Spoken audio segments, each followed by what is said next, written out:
Sermon sur le Fils saint, numéro 4. Nous devons croire fermement dans la résurrection de Jésus. Les apôtres affirmèrent leur foi dans la résurrection de Jésus en confessant, en accord avec le credo des apôtres, le troisième jour, il ressuscita des morts. Acte 1, verset 3 déclare « Après qu'il eut souffert, il leur apparut vivant et leur en donna plusieurs preuves en se montrant à eux pendant 40 jours et parlant des choses qui concernent le royaume de Dieu. » Les mots « après qu'il eut souffert » font référence à la mort complète de Christ. Il y a de nombreuses preuves nous montrant que Christ est complètement mort, mais particulièrement Jean 19, verset 34 déclare « Un des soldats lui perça le côté avec une lance et aussitôt, il en sortit du sang et de l'eau. » Le fait que Jésus ait été crucifié à mort a été reconnu par tous et de partout. Cette punition de la crucifixion, une condamnation que les Romains n'ordonnaient qu'aux étrangers, était un jugement cruel ordonné aux esclaves et aux insurgés politiques. Avant l'avènement de l'Empire romain, la crucifixion était généralement effectuée en attachant un condamné sur une croix, en lui liant les mains et les pieds dessus, et en tuant alors le condamné en perçant sa poitrine avec une lance. Mais la version romaine de la crucifixion était un jugement où l'on clouait plutôt que de lier les mains et les pieds d'un condamné sur une croix et on laissait mourir d'une mort lente sur la croix. Ainsi il est dit que cela prenait un temps considérable pour qu'un condamné meure, habituellement 3 à 4 jours, mais parfois jusqu'à une semaine. Nous ne pouvons même pas imaginer à quel point cela devait être douloureux d'être puni de cette manière, étant cloué, versant son sang, souffrant d'une soif inaltérable, bombardé sans cesse par les rayons du soleil et encerclé de vautours qui volent. Le condamné souffrait jusqu'au tout dernier moment de sa mort. On dit que c'est à cause de l'extrême cruauté de cette punition que l'empereur Constantin élimina cette forme particulière de jugement. Alors, comment peut-on expliquer que Jésus soit mort en seulement 6 heures ? Comme mentionné précédemment, quand l'un des soldats perça son côté avec une lance, du sang et de l'eau sortit. Comme cela le démontre, Jésus est mort si vite parce qu'il souffrait d'une telle douleur au cœur pour les pécheurs que celui-ci brisa et éclata. Autrement dit, il mourut d'une rupture du cœur. 3 jours après sa mort, Jésus est ressuscité dans un corps parfait. Ce qui est étrange, c'est qu'en dépit de cela, certaines personnes hésitaient à croire au Jésus ressuscité, même s'il professait reconnaître sa mort. On peut voir là le travail du diable essayant d'empêcher l'humanité de croire la vérité, comme il est dit en Luc 8, verset 12. Ceux qui sont le long du chemin, ce sont ceux qui entendent, puis le diable vient et enlève de leur cœur la parole, de peur qu'ils ne le croient et ne soient sauvés.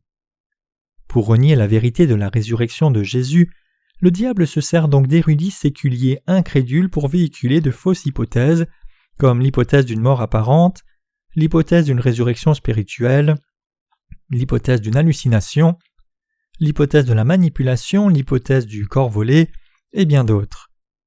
Mais la vérité de la résurrection de Jésus a plusieurs preuves définitives, incluant celle de Acte 1, verset 3. Le fait que Jésus se soit présenté lui-même vivant est une preuve. Acte 1, verset 3 nous dit que Jésus se présenta lui-même vivant à ses disciples avec plusieurs preuves infaillibles. Peu importe ce que les gens disent, lorsque notre Seigneur lui-même déclare être vivant, il n'y a pas de terrain de dispute. Jésus a la puissance sur la vie et la mort. Comme Jean 10, versets 17 à 18 le déclare, « Le Père m'aime, parce que je donne ma vie afin de la reprendre.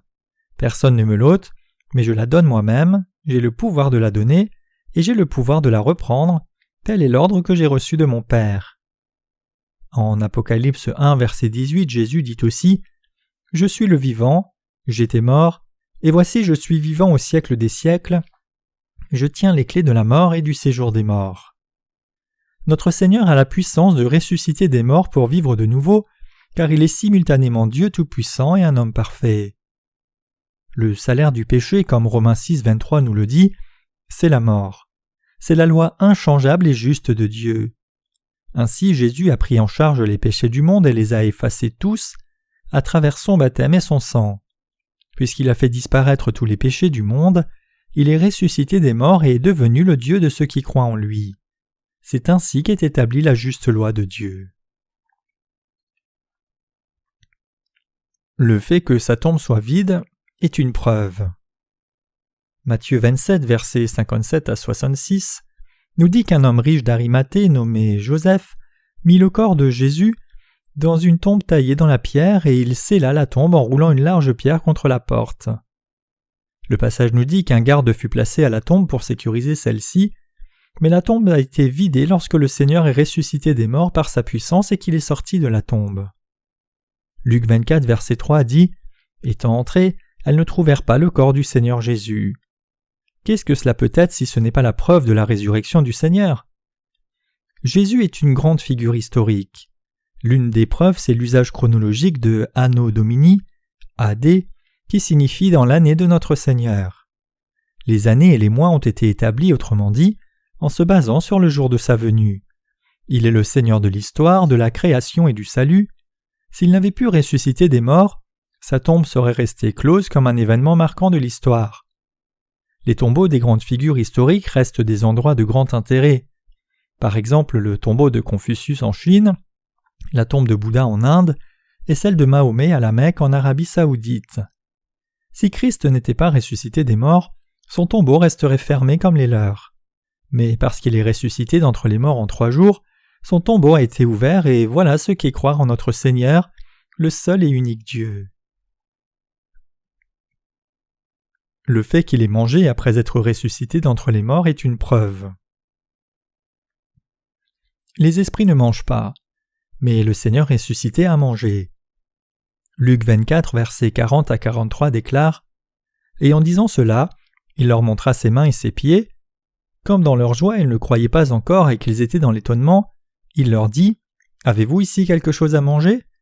Ils lui présentèrent du poisson rôti et un rayon de miel, il en prit, et il mangea devant eux.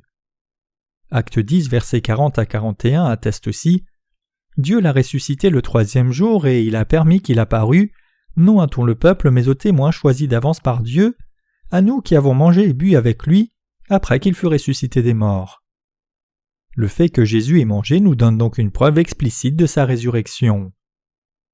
En 1 Corinthiens 15, versets 3 et 4, Paul témoigne aussi « Je vous ai enseigné avant tout, comme je l'avais aussi reçu du Seigneur, que Christ est mort pour nos péchés selon les Écritures, qu'il a été enseveli et qu'il est ressuscité le 3e jour selon les Écritures. » La Bible est la parole inspirée de Dieu, ayant une autorité absolue et à laquelle il ne peut rien être ajouté ni enlevé. Comme cette Bible l'a prophétisé, Jésus est mort et ressuscité.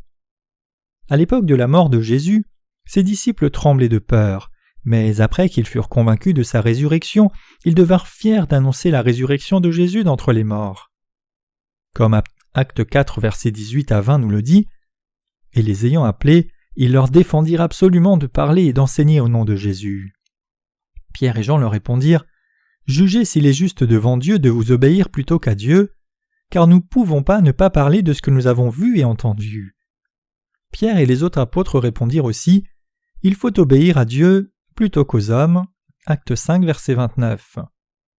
Même si les disciples de Jésus avaient tremblé devant le Jésus mort, ils sont devenus courageux dès qu'ils ont vu Jésus vivant.